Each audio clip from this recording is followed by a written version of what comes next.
sommes heureux de savoir que au niveau des États-Unis, vis-à-vis de l'Afrique, les États-Unis ont annoncé l'organisation d'un sommet États-Unis-Afrique. C'est une grande première. Nous sommes heureux de savoir que ce sommet va se tenir ici à Washington du 5 au 6 août 2014. Et c'est un sommet qui a été souhaité, je dirais même désiré par les ambassadeurs africains en France aux États-Unis. Parce que nous avons estimé que il est difficile d'espérer des relations de haut niveau s'il n'y a pas un tel sommet qui donne l'impulsion nécessaire et la direction, pour ne pas dire les directives nécessaires pour faire en sorte que les relations puissent se hisser au niveau souhaité par les deux parties. Je sais que depuis un moment, depuis que le président Obama est rentré à la Maison Blanche, c'était difficile de le voir seul à seul avec les chefs d'État africains respectifs. À un moment donné, il avait reçu 3 présidents, dont le président Alassane Dramane Ouattara. Okay, well, I just wanted to publicly welcome 4 very distinguished leaders to the White House. President Yayi of Benin, President Condé of Guinea, President Issoufou of Niger, and President Ouattara of Côte d'Ivoire. Bienvenue, je souhaitais accueillir publiquement et remercier publiquement de leur présence et de leur visite ces 4 dirigeants distingués d'Afrique à la Maison Blanche, le président Yayi du Bénin, le président Condé de Guinée, le président Issoufou du Niger et le président Ouattara de Côte d'Ivoire. Although obviously we've got a lot of things going here in Washington today, it was important for us, I think, to maintain this scheduled appointment with 4 leaders of nations that represent Africa's democratic progress, which is vital to a stable and prosperous and just Africa, but is also critical to the stability and prosperity of the world. Bien que nous ayons des activités extrêmement intenses et importantes en cours à Washington, je pensais qu'il était tout à fait important de maintenir ce rendez-vous prévu avec ces 4 dirigeants d'Afrique, car il est très important de travailler, d'œuvrer pour la stabilité, la paix et le progrès dans cette région du monde. All these leaders were elected through free and fair elections. Ces dirigeants tous les 4 ont été élus par le biais d'élections libres et transparentes. They've shown extraordinary persistence in wanting to promote democracy in their countries despite significant risks to their own personal safety and despite enormous challenges in some cases, most recently in Côte d'Ivoire, in actually implementing the results of these elections. Ces 4 dirigeants ont fait preuve d'une persistance extraordinaire pour établir la démocratie dans leur pays, parfois au risque de leur propre sécurité personnelle, et également ils ont fait face à des défis extraordinaires pour établir la démocratie, notamment récemment en Côte d'Ivoire. But because of their fortitude and because of the determination of their people to live in democratic, free societies, they have been able to arrive at a position of power that is supported by the legitimate will of their peoples, and as such, they can serve as effective models for the continent. Mais grâce à leur détermination personnelle et grâce à la détermination de leur population, ces hommes ont réussi à arriver à des positions de pouvoir et ils bénéficient du soutien légitime de leur population et leur exemple peut servir de modèle pour beaucoup d'autres pays. These countries all underscore what I emphasized when I visited Ghana and gave a speech about Africa as a whole. This is a moment of great opportunity and significant progress in Africa. Ces 4 pays représentent les thèmes que j'ai développés lorsque j'ai fait mon discours lors de ma visite au Ghana. Ces 4 pays représentent d'extraordinaires opportunités pour le continent dans son ensemble. Politically, a majority of sub-Saharan African countries are now embracing democracy. Sur le plan politique, la majorité des pays de la région subsaharienne ont désormais embrassé la démocratie. Economically, Africa is one of the fastest growing regions in the world. Sur le plan économique, l'Afrique est l'un des continents qui connaît le taux de croissance le plus rapide au monde. And we just had a very productive discussion where we discussed how we can build on both the political progress, the economic progress, and address the security challenges that continue to confront Africa. Et nous venons d'avoir une discussion extrêmement positive sur la possibilité de capitaliser sur les progrès politiques, les progrès économiques, et une discussion nous permettant de faire face aux défis sécuritaires que connaît la région. And I emphasize that the United States has been and will continue to be a stalwart partner with them in this process of democratization and development. Et je leur ai dit, je continue de le dire, les États-Unis seront leurs partenaires solidaires dans le processus de consolidation de la démocratie et de progrès. Il veut faire ce que nous avons l'habitude de voir l'Afrique dans ses relations avec la France, avec le sommet franco-africain.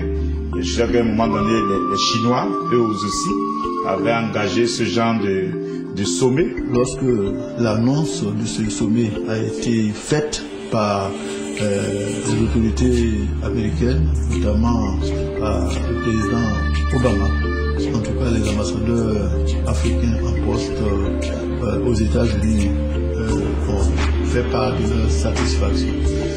Bon, d'abord, pour nous, diplomates africains, chargés donc de défendre les intérêts de nos pays respectifs, mais aussi du continent, je pense que c'est une grande première, c'est un événement majeur. D'abord, c'est le premier sommet États-Unis-Afrique, donc qui va permettre aux chefs d'État donc de ces deux entités de discuter des questions qui agitent donc l'Afrique d'abord, et aussi voir dans quelle mesure l'Amérique pourrait apporter sa contribution à l'édification de cette Afrique nouvelle, de cette Afrique qui est actuellement considérée comme étant la dernière frontière, la nouvelle et dernière frontière, et où l'Amérique ne doit pas rater le coche. Nous avons vu que déjà beaucoup de pays sont en train d'aller à l'affût, n'est-ce pas, de l'Afrique, d'aller pour participer aux investissements en Afrique, d'aller pour investir en Afrique. Et je pense que dans cet exercice, l'Amérique a intérêt à s'impliquer davantage et à tirer son épingle du jeu. Et je pense que le potentiel est très grand pour permettre à l'Amérique donc de jouer le rôle qui est le sien dans le développement du continent. À cet égard, ils ont créé un comité, dit comité stratégique, qui est chargé de réfléchir et d'élaborer les documents nécessaires à l'adresse de nos capitales. Et la composition de ce comité, c'est comme l'Afrique comprend 5 régions, c'est que chacune des régions fournisse 3 représentants. Donc au niveau de l'Afrique de l'Ouest, il y a 3 pays qui vont représenter notre sous-région. Notre région, il y aura l'ambassadeur du Bénin qui est notre doyen, l'ambassadeur de Côte d'Ivoire, à savoir moi-même, et l'ambassadeur du Nigeria. Ouh, ça me fait tout drôle de me retrouver dans cette ambiance, l'ambiance universitaire. Nous sommes à l'American University, pardon pour mon accent. Mon père m'a demandé d'aller à l'école, j'ai oublié d'y aller, j'aurais dû l'écouter. Donc nous y sommes, où il y a la sécurité qui passe, qui me regarde. Oui, mais enfin ce qui est bien ici, c'est qu'on peut tourner sans grande difficulté. Et pourquoi en fait je suis venu ici, c'est un quartier pourtant huppé, c'est un quartier où on ne trouve pas beaucoup d'Africains, ni même des Afro-descendants, mais ceux qui sont là, ce sont en général l'élite, ce qu'on pourrait dire l'élite de la nation. C'est d'ailleurs le cas avec celle que nous allons retrouver tout de suite, une africaine, togolaise pour être précis, et Farida pour ne citer que son prénom. Je ne vous en dirai pas plus. Écoutez, regardez, ça vaut le détour. Nous les Africains de la diaspora qui sommes politiquement actifs avons décidé en quelque sorte de nous organiser afin d'accueillir entre guillemets nos chefs d'État et de leur signifier notre insatisfaction, voilà, vis-à-vis de leur politique, aussi bien intérieure qu'extérieure, et également signifier au président Barack Obama que nous ne sommes pas très fiers de sa politique vis-à-vis des États-Unis et de son soutien à certaines politiques et à certains régimes africains. et en quelque sorte ont profité également pour créer un network d'Africains de la diaspora, parce que après la manifestation qui aura lieu devant la Maison Blanche le 5 août, nous planifions avoir une conférence entre Africains de la diaspora qui viendront de différents États pour nous rencontrer, nous asseoir, essayer de réfléchir pour voir comment est-ce que nous pouvons apporter un plus pour l'amélioration des conditions de vie de notre pays, de nos pays, de nos peuples, et également lutter dans le sens d'une communauté représentative pour avoir plus de voix également aux États-Unis. La Chine et les États-Unis respectivement, c'est près de 100 milliards de dollars pour chacun de ces deux pays dans leurs échanges commerciaux avec l'Afrique. Et donc, je pense que l'Amérique se rend compte qu'elle est en train de perdre du terrain. La Russie, récemment, depuis l'arrivée au pouvoir de Poutine, a commencé à engager des relations beaucoup plus dynamiques avec le continent africain.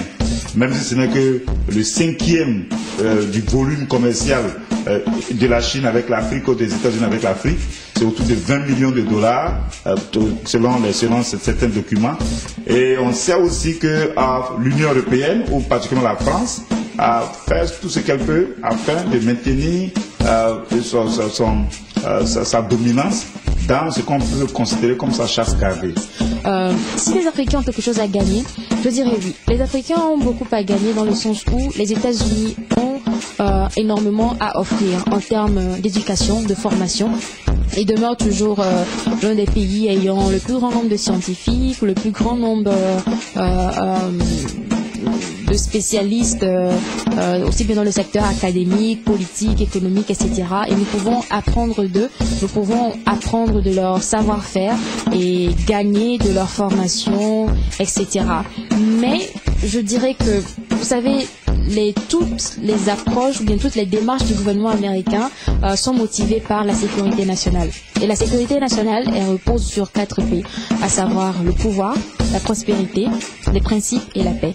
Et c'est dans l'ordre décroissant. Le pouvoir est la chose la plus importante pour le gouvernement américain, parce qu'en termes de relations internationales, c'est un pays réaliste. Tout ce que les États-Unis entreprennent, surtout sur d'autres continents, c'est pour accroître leur pouvoir, pour renforcer leur pouvoir, parce que ça leur permet aussi bien de dominer le monde que de déterrer les agresseurs. Donc après le pouvoir, il y a la prospérité, parce que pour maintenir ce pouvoir, il faut une prospérité économique. Et donc les États-Unis, ensuite, après la recherche du pouvoir, ils sont intéressés par leur prospérité. Tout ce qu'ils font, c'est dans le sens d'accroître leur puissance économique. Et ensuite vient les libertés, les valeurs sur lesquelles ils disent avoir construit le pays, telles que les droits de l'homme, la démocratie, l'état de droit, l'autodétermination. Et enfin, la conquête, en fait, le but cherché en fin de compte, c'est la paix. Mais la paix n'est pas le plus important sur la liste, c'est le pouvoir et la prospérité. Ce qui est intéressant dans tout cela, c'est qu'aujourd'hui, les chefs d'État africains ont la liberté de choisir avec quel pays, les pays africains ont la liberté de choisir avec quel pays ils peuvent avoir des relations commerciales. La France, à un moment donné, dans les pays francophones par exemple, elle maintient toujours sa domination sur les pays francophones africains. Mais aujourd'hui, avec la Chine, on peut choisir entre la France, la Chine, la Russie et les États-Unis. Donc c'est ce que les Africains ont comme opportunité. Mais c'est à eux de s'intéresser davantage aux intérêts de leur peuple, de leur population, aux intérêts de l'Afrique, afin de tirer un meilleur parti de cette opportunité dans la liberté de choix qu'on voit, avec toutes ces puissances qui cherchent encore à repartir vers le continent africain. Nous organisons une manifestation le 5 août prochain à la venue des présidents américains. Nous voulons en quelque sorte les accueillir ensemble avec le président Barack Obama, mais d'une autre manière. Nous voulons en fait que ces dirigeants africains, pour la plupart, sachent qu'ils ont des représentants, ils ont des citoyens ici qu'ils ont délaissés en quelque sorte, qu'ils n'ont pas vraiment associés dans les différentes actions de leur pays. Et nous voulons dénoncer certaines politiques de certains dirigeants africains vis-à-vis de leur population. parce que nous avons toujours en Afrique des dirigeants, si je peux le dire ainsi, corrompus, des dirigeants liberticides, au régime liberticide qui violent les droits humains. Nous voulons en profiter pour dénoncer cela, pour rappeler également au président Barack Obama qu'il a une forte communauté africaine ici qui réside et qui est citoyen des États-Unis, qui a besoin de se faire entendre et qui ne doit pas être délaissé. On a beaucoup de chance aujourd'hui, il y a un soleil étincelant, éclatant, mais attention, ne vous fiez absolument pas du tout à cette clarté. C'est un soleil qui brille, qui ne chauffe pas. Et si vous voyez certains habitants, certains autochtones, y compris d'ailleurs les touristes, s'habiller d'une manière légère, remarque que moi aussi, même si j'ai un très gros pull à l'intérieur, c'est parce que en plein hiver, l'une des bizarreries de cette ville, c'est que du jour au lendemain, vous pouvez avoir ce temps et le lendemain, vous allez avoir un temps exécrable avec la pluie, parfois de la neige et évidemment toujours ce froid. Il y a ce bâtiment derrière, c'est le ministère, l'équivalent du ministère de l'Agriculture. C'est un bâtiment qui est très très en contact en général avec nous, les Africains, et aussi en conflit avec les Européens. Pour la simple et unique raison, c'est qu'en Europe, l'agriculture est financée, subventionnée par l'institution de l'Union européenne pour aider les agriculteurs. Et c'est une concurrence jugée déloyale pour les Africains, trouve-t-on ici aux États-Unis, et également pour les fermiers américains qui estiment que leurs produits ne bénéficient pas de cette aide et au niveau du marché mondial ne peuvent pas être également compétitifs. Ceci dit, nous on peut être fiers parce que sans les subventions, on réussit quand même à tenir le haut des pavés, notamment avec le café, le cacao, le coton, la banane, pour ne citer que ces matières-là. Les gens passent, regardent, c'est bien ça, c'est convivial. Ah oui, en parlant de convivialité, une anecdote. C'est incroyable quand même, les Américains. Vous savez, vous ne les connaissez pas. Vous venez de rencontrer quelqu'un, mais il vous parle comme si vous êtes des vieux amis, vous demande jusqu'à comment va, je sais pas, votre maman, votre papa, votre enfant ou votre femme. Je vous pose des questions, mais en fait, au fond, ils n'ont rien, mais strictement rien à faire. À peine vous tournez le dos, à mesure que votre ombre disparaît de leur champ de vision, tout ce que vous avez dit aussi également à la poubelle. Mais ceci dit, je me demande, au moment où ils posent ces questions, est-ce qu'ils sont réellement intéressés ou c'est juste pour l'ambiance ? Je pense que ça change, ça nous sort un peu du mutisme dans lequel les États-Unis se sont placés depuis des décennies, parce que depuis l'ère Bush, les États-Unis n'ont pas fait un gros effort pour se rapprocher des pays africains, surtout des dirigeants africains. Mais l'ère de Barack Obama est un peu différent, dans le sens où, par exemple, quand je prends le cas du Togo, mon pays, c'est la première fois, il y a 2 ans, qu'un officiel américain, en la personne de Hillary Clinton, s'est déplacé au Togo pour discuter avec le président togolais Faure Gnassingbé. Et c'était dans le sens, selon eux, de parler de la sécurité régionale, de la sécurité maritime, etc. Donc je pense qu'il y a plus d'ouverture du côté de l'administration Obama à vouloir se rapprocher des dirigeants africains. Et je pense que cette ouverture vient du fait qu'il y a une certaine compétition entre les grandes puissances, à savoir la Chine, la France, la Grande-Bretagne. Tous veulent leur part du gâteau africain. C'est une opportunité pour nous, membres de la diaspora africaine, surtout ceux qui sont politiquement actifs, de se faire entendre et de faire connaître en fait les réalités de nos pays, de notre continent, au public américain, aux médias américains. Moi, je suis centrafricain d'abord, et en étant aux États-Unis, ce qui est en train de toucher mon pays me touche au fin fond du cœur. La présence française en Centrafrique ou en Afrique, à mon avis, c'est peut-être dû au fait que les Africains n'ont pas assuré leur leadership au moment où il le fallait. Par exemple, en République centrafricaine, l'Union africaine est pratiquement absente. Ce qui laisse, comme on sait que la nature a horreur du vide, c'est la France qui prend les devants et qui joue aux euros. Et nous avons notre part de responsabilité là-dedans. C'est gênant que plus de 50 ans après les indépendances, l'Afrique continue à dépendre de la France. Ça ne devrait pas être le cas. Quand on voit par rapport aux pays asiatiques qui ont les indépendances à peu près à la même période, il est anormal quand même qu'on soit à la traîne de la sorte. Donc, d'une certaine manière, on peut toujours condamner la France parce que elle est toujours là. Mais je crois que moi, je me fais une autocritique et je me dis, nous n'avons pas fait ce qu'il fallait faire pour sortir de ce joug colonial. Et tant que nous n'avons pas pris le temps de construire les Africains et les Africaines, eh bien nous resterons à la bourre. Et c'est ce qui se passe, parce que très souvent, on se concentre sur les buildings, mais en réalité, les buildings sont construits par des hommes. Il faudrait que l'Afrique investisse plus dans les Africains et les Africaines pour se permettre d'avoir une certaine indépendance dans le temps. La France n'a pas les moyens à elle seule de pouvoir régler ce problème, et l'idéal aurait été que des troupes américaines puissent venir sur le territoire, permettre, du moins, aider les autres troupes afin de sécuriser la République africaine. D'ailleurs, nous avons une base américaine, mais elle est composée seulement de 100 hommes dans le sud-est du pays, vers Obo, avec des drones qui sont censés faire la poursuite du Joseph Kony de la LRA. Moi, j'aurais trouvé très logique aujourd'hui, dans l'état de liquéfaction dans lequel la République centrafricaine se trouve, et de même que son armée, que d'autres pays puissent amener leur savoir-faire, d'autant plus que notre armée a de nombreux soldats qui ont fait des formations aux États-Unis et aurait pu permettre justement cette sécurisation des frontières avec le Tchad et le Soudan, qui sont assez poreuses, et d'où viennent les mercenaires. Beaucoup de mercenaires arrivent à traverser du Soudan et du Tchad et causent tous les problèmes, ont causé tous les problèmes que nous avons vécus jusqu'à présent.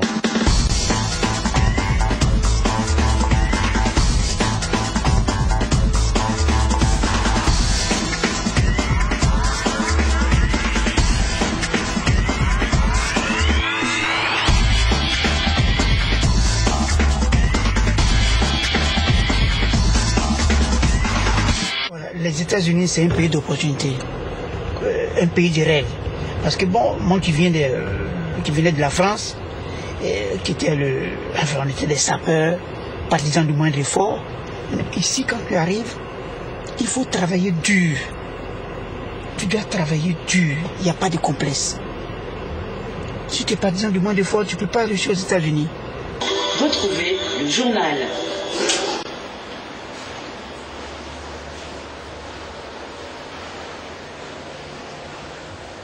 Chers téléspectateurs qui nous regardez sur CanalSat, la diffusion de Fox Africa se modernise sur CanalSat.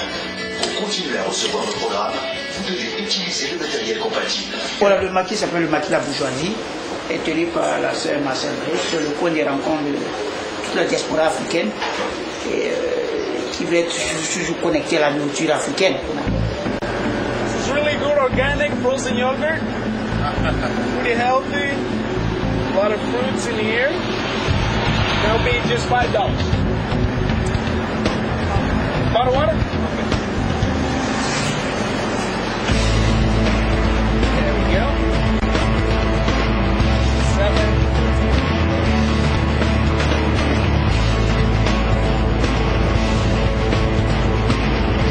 7. 13 bag. Thank you very much.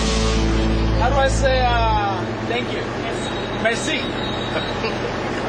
La réalité des Afro-descendants, c'est une réalité assez différente de la réalité des Africains eux-mêmes.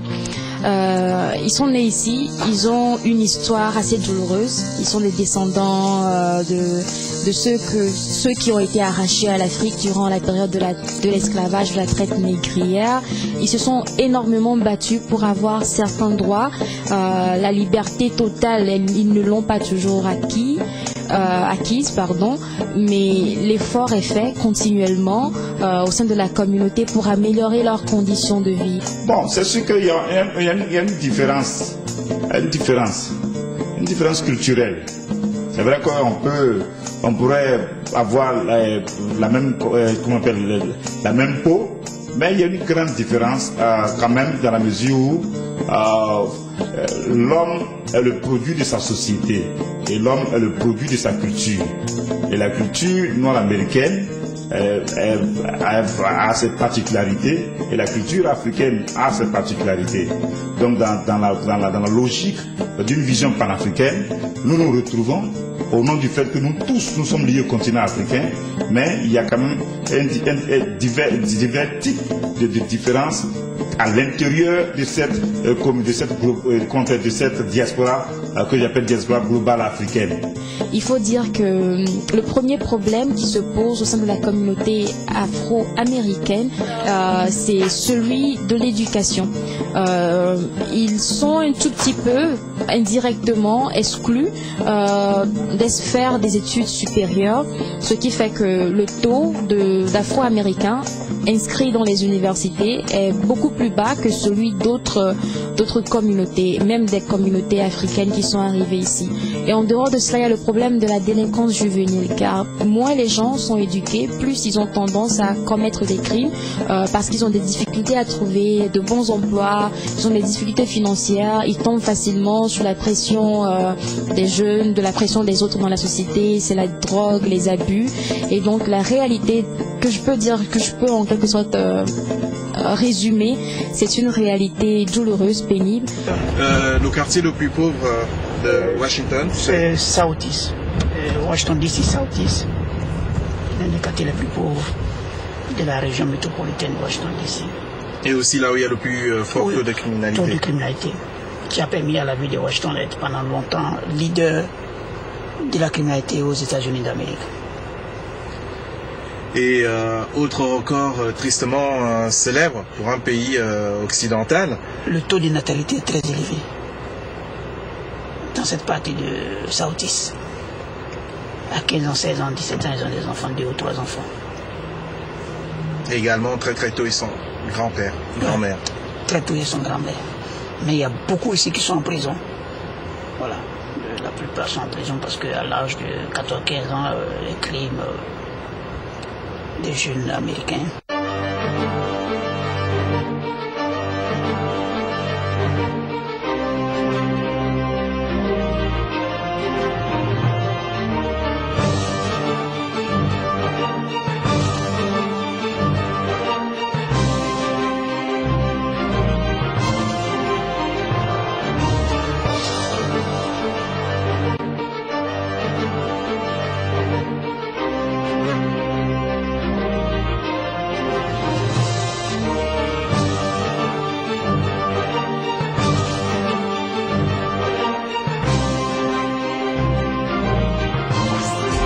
C'est fou en fait, quand on se met ici, on a réellement l'impression d'être également à Paris.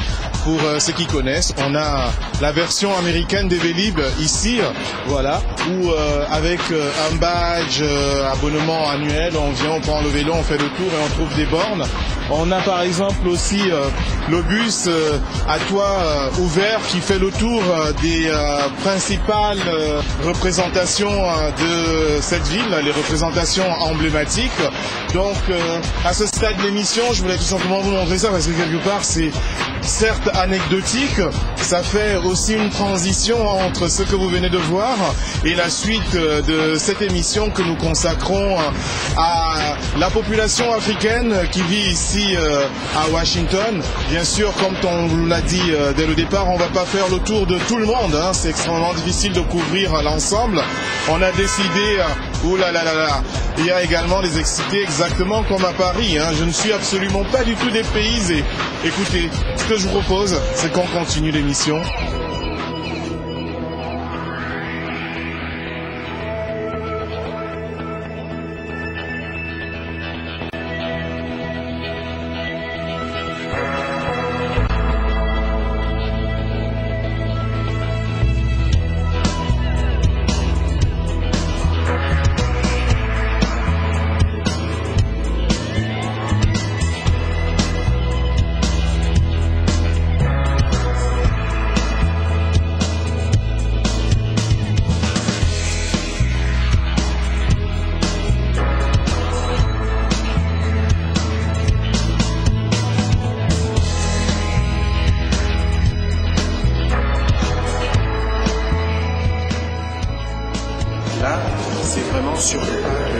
Barack Obama. Ceux qui ont regardé la cérémonie d'investiture doivent reconnaître certains décors ici parce qu'il a prêté serment jusque dehors en compagnie donc de son vice-président Joe Biden.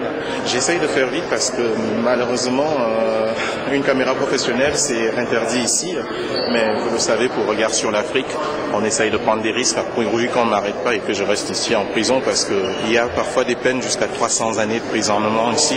Non, mais pas parce qu'on a filmé, parce qu'on a tué quelqu'un sans, mais on n'en est pas là. C'est moi qui risque de me faire tuer si jamais un policier me voit et me tire dessus. To raise your employees' wages. It's good for the economy, it's good for America. To every mayor, governor, state legislator in America, I say, you don't have to wait for Congress to act. Americans will support you if you take this on.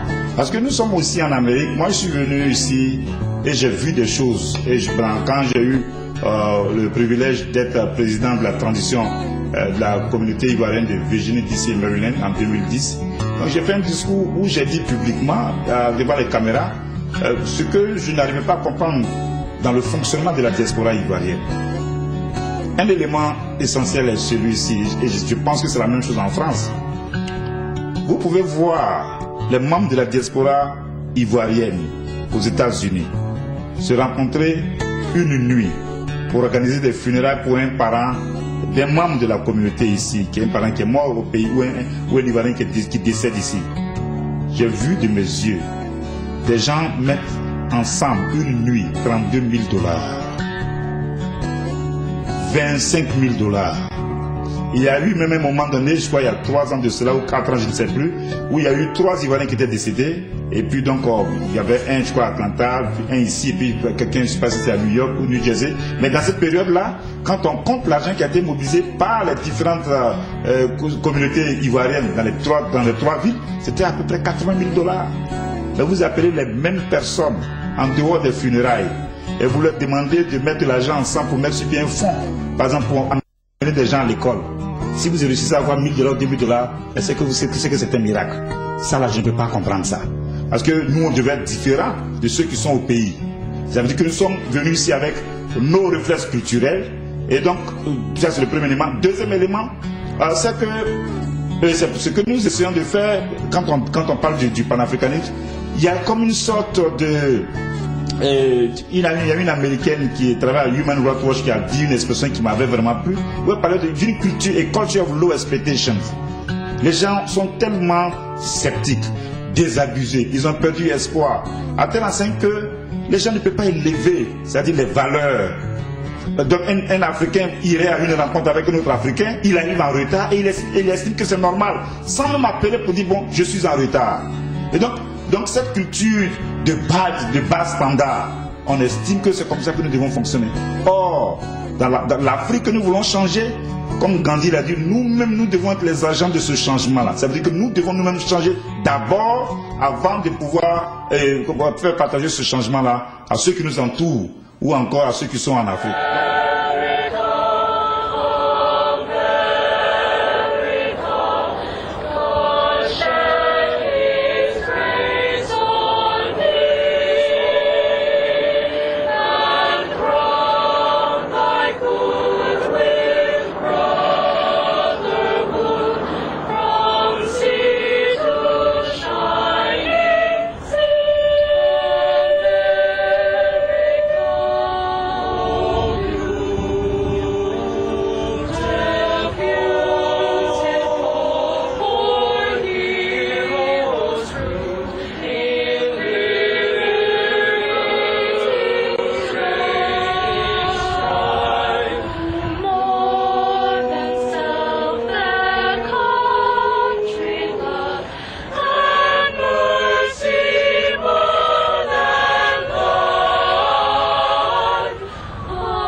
Là, je suis devant un monument dans tous les sens du terme. C'est Abraham Lincoln.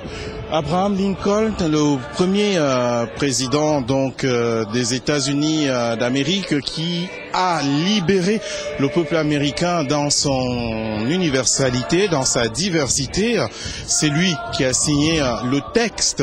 Nous étions en 1865, très exactement le 3 novembre, libérant le peuple afro-américain de l'esclavage. Il devenait américain comme tous les autres. Mais il y a une petite anecdote cependant que j'aimerais partager avec vous. Quand il a signé ce texte, il ne l'a pas...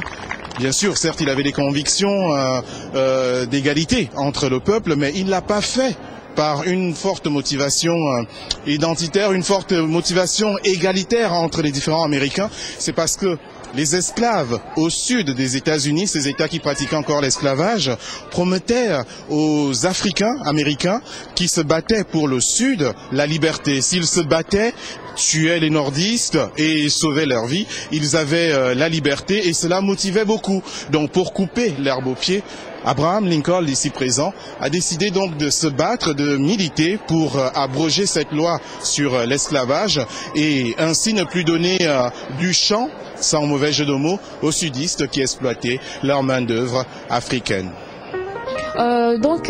Côté racisme, depuis que je suis arrivée aux États-Unis, je n'ai jamais été dans une situation où je me suis sentie abusée ou privée de mes droits parce que je suis africaine ou parce que je suis afrodescendante. Je n'ai jamais vécu cela.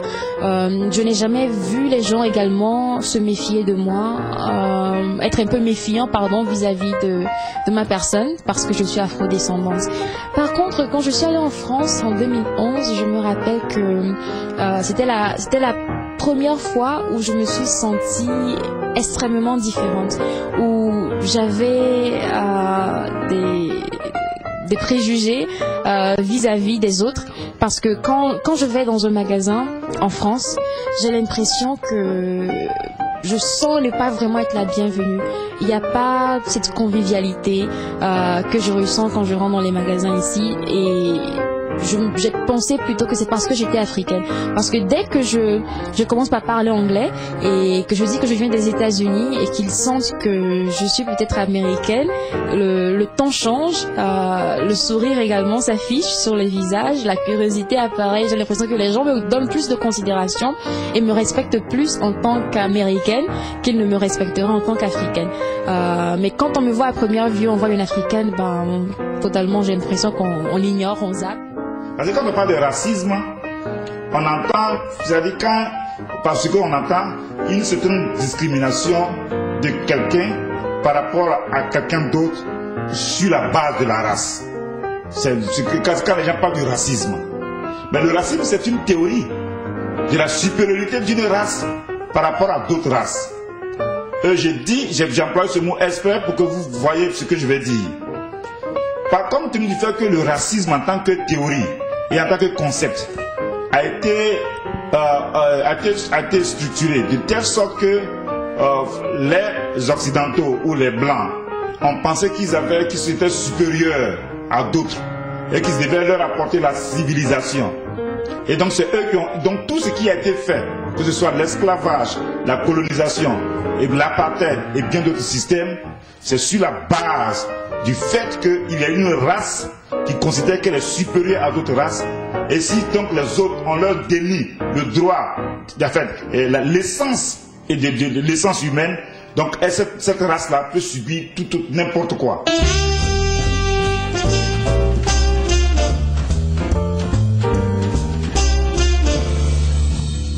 Je m'appelle Timothée Donangmaï et je suis originaire du Tchad.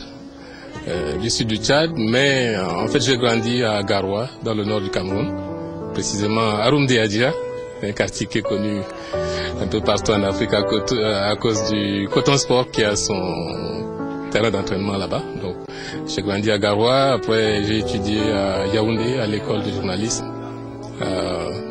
l'ESTI à l'époque. Et voilà, bon après je suis rentré au Tchad où j'ai travaillé 4 ans et je suis venu ici en 91. J'étais à Virginia Commonwealth University, à Richmond, à peu près 2 heures de route de Washington. et je suis dans la Voix de l'Amérique depuis une quinzaine d'années. Voilà, bon, je suis le rédacteur en chef du service francophone. On est en fait un petit service, une quinzaine, une vingtaine de personnes, tout le monde compris, producteurs, journalistes et tout. Et nous travaillons beaucoup sur l'Afrique de l'Ouest, l'Afrique centrale. Et nous essayons aussi de couvrir l'actualité dans le reste du monde grâce à notre rédaction centrale. Nous avons des correspondants un peu partout en Afrique.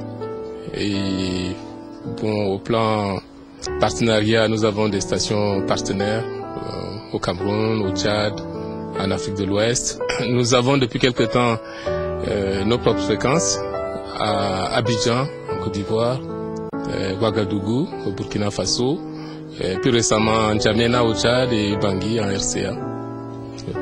Il y a beaucoup de stéréotypes vis-à-vis des Afro-Américains. Les années de guéguerre entre eux et la communauté dominante a fait qu'il y a beaucoup de stéréotypes et de préjugés qui sont nés vis-à-vis d'eux. Souvent, on les décrit comme des gens violents, des gens difficiles, des gens belliqueux.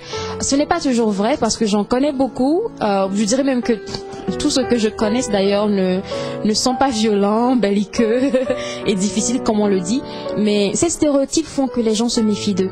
Et même les Africains ont souvent peur de s'associer aux Afro-Américains, dans le sens où on les voit on pense que ce sont toujours des gens qui sont dans les drogues, ce sont toujours des délinquants, des gens je ne sais pas, sous-éduqués en quelque sorte, et on veut éviter les problèmes en voulant les éviter également.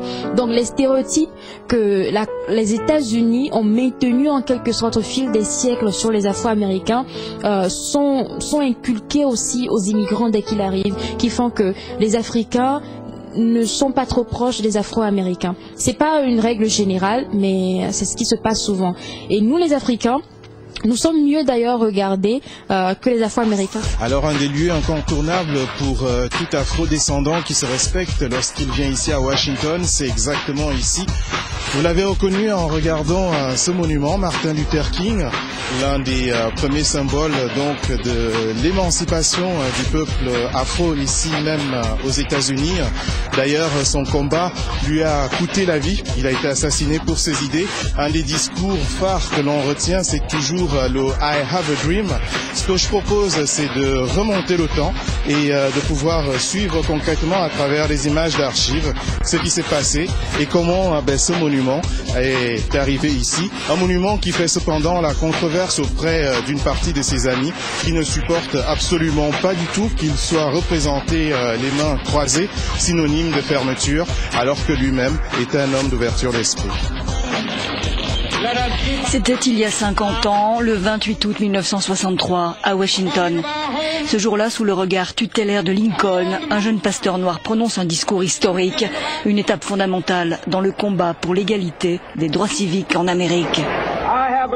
Je fais un rêve qu'un jour, cette nation se lèvera et vivra pleinement la réalité de son credo.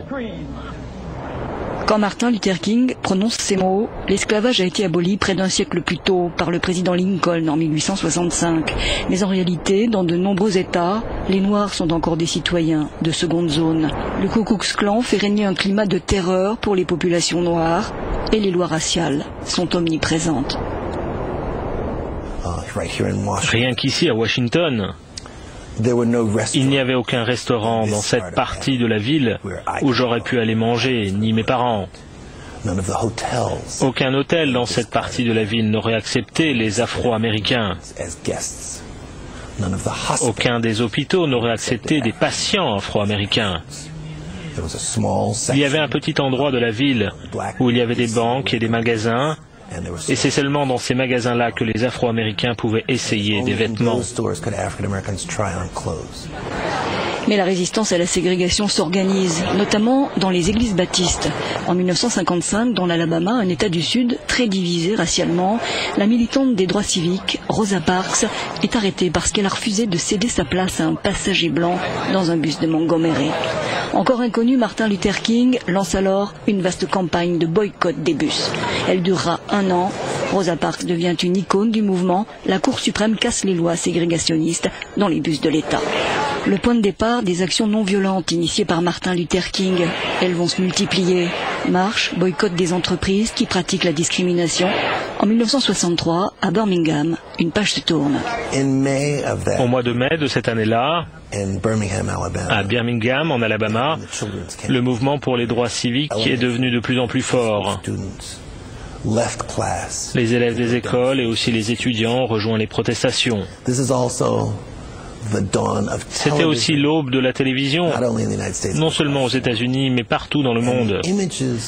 Et les images que les Américains ont vues, blancs, noirs, latinos, asiatiques, c'était celles d'adolescents frappés par la pression, des lances à incendie et de jeunes attaqués par des chiens policiers. Et cela a vraiment frappé la conscience de la nation.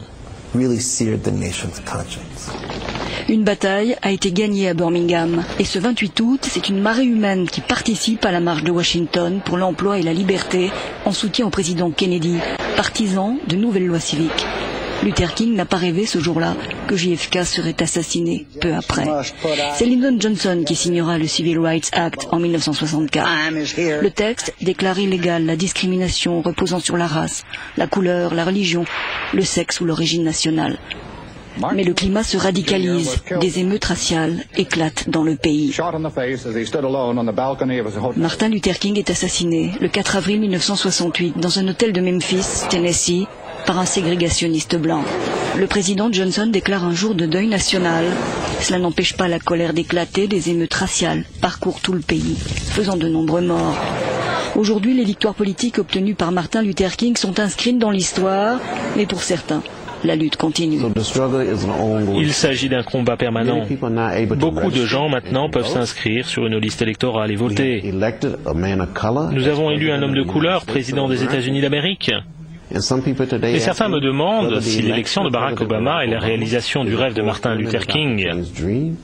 Je réponds non, c'est juste un acompte. Nous n'y sommes pas encore. Trop de gens sont encore laissés sur le bord de la route. We shall overcome, chantait John Baez ce 28 août 1963 à Washington. 50 ans plus tard, le message de paix et d'égalité du pasteur assassiné est toujours aussi universel. Nous vivons dans un monde très compétitif et la compétition s'accroît avec les crises économiques qui sont nées par-ci et là. Et les États-Unis suivent un tout petit peu l'exemple de la Chine et de la France qui font des efforts énormes pour se rapprocher de l'Afrique. La Chine est aujourd'hui le premier partenaire commercial de l'Afrique et avec le rapport qui a été publié par le ministère de l'économie française sur comment augmenter ou bien accroître l'emprise de la France en Afrique, élargir la zone CFA. Dans le rapport, on dit par exemple que dans les 5 prochaines années, la France peut créer 200 000 emplois juste en doublant les exportations vers l'Afrique. Et donc, c'est l'Afrique a en quelque sorte cette solution au problème du chômage en France, si je peux le dire ainsi, parce que 200 000 emplois en 5 ans, c'est énorme pour un pays d'une 60aine de millions d'habitants.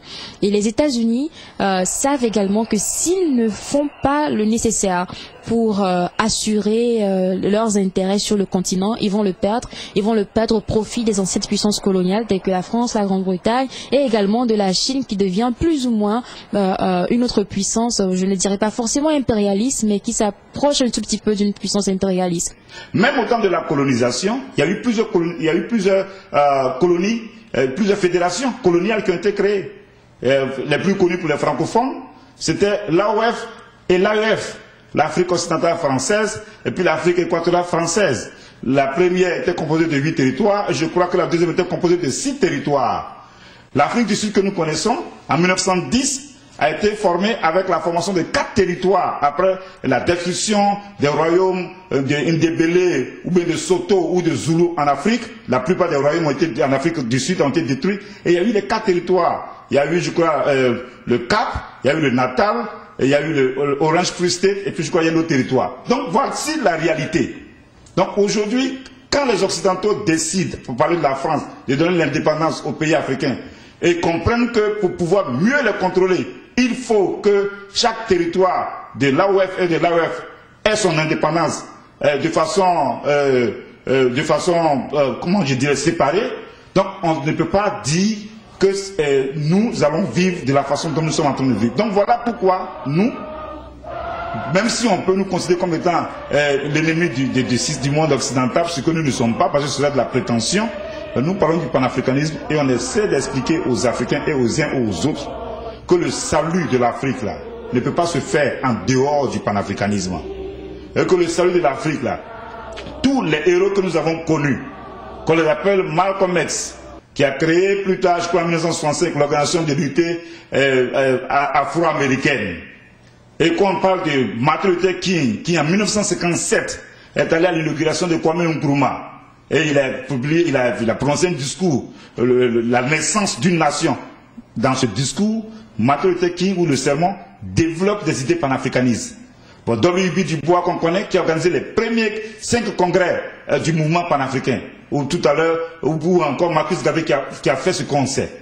C'est-à-dire tous ceux qui s'intéressent au problème de l'Afrique, et puis qui se rendent compte que quand ils étudient, qu'ils analysent, ils se rendent compte que la seule chose là, et c'est l'histoire de l'humanité, c'est le principe de l'unité que nous devons mettre en action. Donc nous, c'est dans ce décor là que nous nous inscrivons.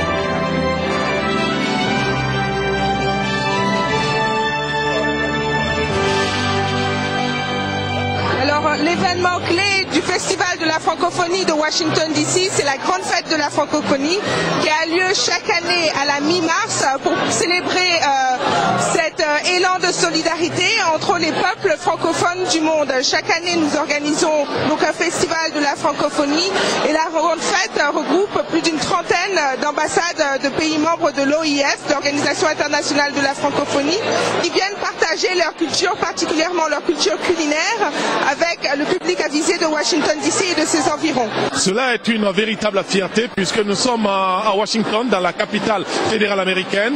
On a usage de faire, on utilise généralement l'anglais, mais pendant la fête de la francophonie, on se retrouve comme dans la grande famille et on arrive à se parler en français. Cela fait plaisir surtout que les pays africains jouent un rôle d'avant-garde.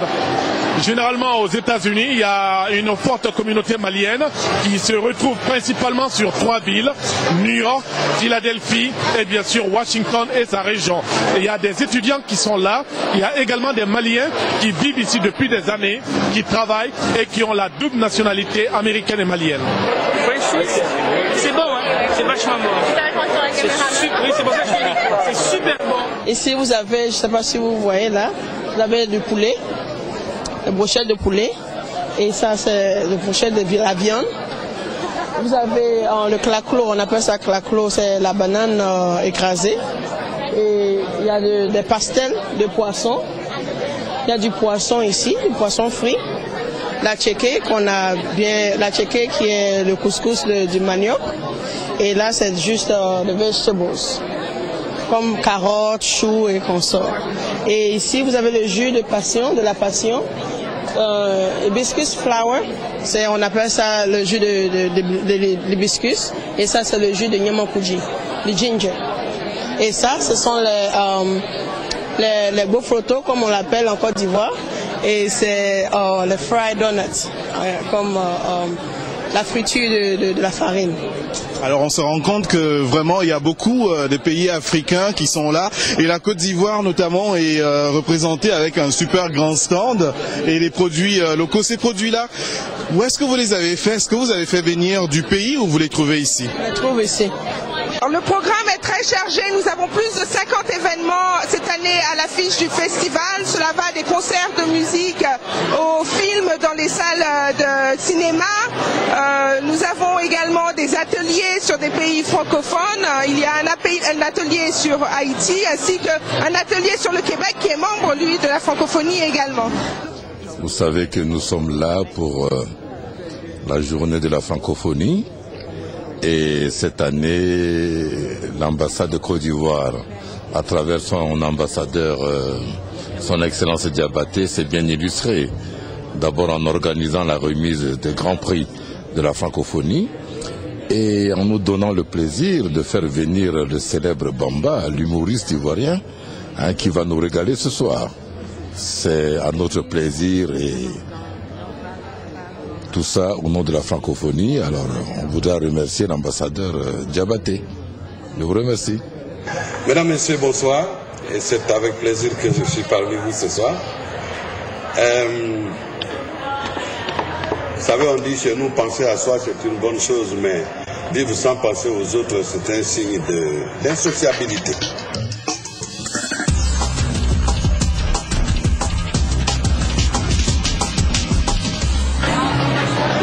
Je suis Foué à Tangana. Bienvenue, Joseph Charles, ambassadeur du Cameroun aux États-Unis, avec juridiction au Mexique, Bahamas et Costa Rica. Mais le siège est Washington DC. Je vous remercie de vous intéresser au Cameroun, Vox Africa. Nous participons ici, comme tous les pays membres de la francophonie, à ce forum de la francophonie organisé par l'ambassade de France. Vous savez que le Cameroun est un pays bilingue. Autant nous participons aux activités du Commonwealth, nous participons également aux activités de la francophonie, d'où notre présence dans ce stand. Alors, Excellence, est-ce qu'on peut savoir un tout petit peu ce que vous avez préparé pour montrer à la communauté américaine qui est venue ici, ainsi que les autres Africains, ceux de la diaspora, ce que vous avez présenté pour montrer le Cameroun? Nous avons présenté les mets usuellement consommés dans les 10 provinces du Cameroun. Parce que le Cameroun a 10 provinces, 10 régions, je veux dire, tant pour moi. Nous avons essayé de prendre dans chaque région la nourriture la plus prisée. Ça veut donc dire que vous aurez le ndolé, vous aurez le haricot, vous aurez le zom, le sanga, le kwem, la chou, la sauce au taro, et j'en passe, les beignets, et j'en passe. Eh oui, troisième. Just here. 3. 1, 2, 3. 1, 2, 3. Take three. Oui, voilà. Ou la personne en question, c'est Shiba. Elle va vous présenter d'ailleurs concrètement où nous sommes. C'est une grande première pour moi déjà, parce que c'est la première fois que je mets pied au sein d'une église américaine, une congrégation qu'elle va d'ailleurs nous dire concrètement ce qu'elle est. Et c'est aussi leur grande première. Ils ont un circuit de vidéo interne pour des besoins internes, mais jamais, aux grandes dames, jamais, ils ont accueilli une caméra extérieure, et c'est celle de Vox Africa. Eux, c'est qui? Tout simplement, Shiba va nous le dire. Bonjour, je m'appelle Shiba et bienvenue à Better World Outreach Church. C'est notre maison mère à Silver Spring dans le Maryland aux États-Unis. Nous sommes une église qui a tellement de nationalités représentées. Nous sommes basés ici aux États-Unis, mais nous avons aussi des églises partout dans le pays, ainsi qu'en Afrique et en Europe, même une à Paris en France. Donc notre plus grande mission pour notre Église est de retrouver ceux qui sont perdus à tout prix pour Jésus-Christ. Merci. Wow, thank you. Écoutez, ce qu'on va faire, c'est qu'on va tout de suite aller à la rencontre du patron des lieux et discuter avec lui, un homme de Dieu, le pasteur Bishop. Nous sommes à Bethel World Baptist Church, ici à Silver Spring, Maryland. Je suis le pasteur de cette église que nous avons créée en 1990. Je suis originaire du Libéria. Ma femme et moi sommes allés à l'école à Tulsa, dans l'Oklahoma. C'était de 1977 à 1987. J'habitais au Oklahoma, puis nous sommes allés au Libéria en 1987. Je pensais y rester toute ma vie pour mon action religieuse. Je suis resté 3 ans. 3 ans qui nous ont apporté beaucoup et en productivité. Nous avons vu une évolution positive et nous étions très excités de ce que Dieu faisait là-bas à travers nous. Ma femme et moi, nous sommes venus aux US pour 6 semaines pour participer à une conférence et visiter la famille. Et nous devions rentrer au Libéria quand notre pays était plongé dans une guerre civile. Il n'y avait plus personne qui pouvait entrer dans le pays, les vols étaient annulés, les gens couraient pour sauver leur vie. Ma femme et moi, nous sommes restés coincés dans les environs de Washington, D.C. À ce moment, nous avons pensé que nous pourrions retourner très rapidement et continuer à prêcher la bonne parole au Libéria. Mais le pays est resté en guerre pendant des années. Donc, pour nous, il est devenu évident que nous ne pourrions pas rentrer, en tout cas pas aussi vite que nous pensions. Et nous avons demandé à Dieu ce qu'il fallait faire. Le Seigneur nous a parlé. Il nous a dit que nous ne soyons pas des réfugiés, mais plutôt des prêcheurs. Le mandat qu'il nous avait donné au Libéria était de retrouver à tout prix des âmes. Et il n'y a pas du tout de limite géographique à ce mandat. Il y a des gens qui ont des âmes perdues également ici. Et pour mettre en œuvre ce mandat dans ce pays, il nous aiderait. Et nous avons donc débuté en 1990, ne sachant absolument pas ce qui nous attendait, mais nous étions obéissants, écoutant la voix de Dieu. Nous avons commencé par prêcher à Washington, D.C., à l'université d'Howard, pendant plusieurs mois.